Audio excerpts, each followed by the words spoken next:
The SNP deputy leader says it's not the right way to go for the party to call for a second independence referendum at the moment.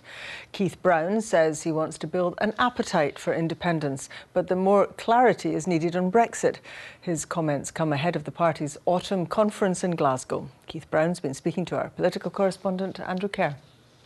There's a military precision to Keith Brown's conference preparation. The SNP deputy leader is a former Royal Marine. Mr Brown was elected to the post at the summer conference and knows how to pick his battles. Ahead of the autumn conference in Glasgow this weekend, there's a simple message in the midst of Brexit.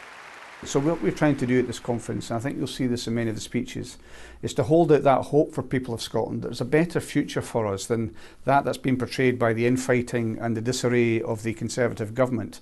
And at the very least, Scotland, in the face of Brexit, if Brexit is to happen, it should be staying in the single market and the customs union. Ultimately, of course, independence is the goal. On Alex Salmond's controversial RT show yesterday, a former SNP cabinet secretary made clear the tensions between the leadership and the membership on independence. Well, I think everybody in the SNP is champing at the bit for an early referendum as early as possible, but I think there's a debate in the party about just exactly when the timing is. But despite calls from the membership, the deputy leader urges caution. The idea of putting a further constitutional question in front of the people of Scotland as they're wrestling with and anxious about Brexit is not the right way to go. We want to continue to build that appetite for independence because we believe that represents the best, most hopeful future for Scotland. So tomorrow, for example, you'll see a huge march in Edinburgh for independence. Indeed, thousands have been gathering over the summer campaigning for a second independence referendum. But there's another movement, those urging for another EU referendum on the Brexit deal.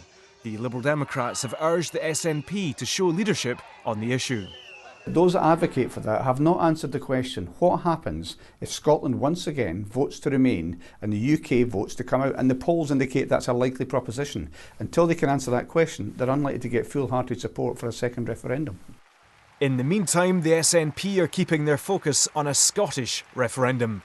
Andrew Kerr, reporting Scotland.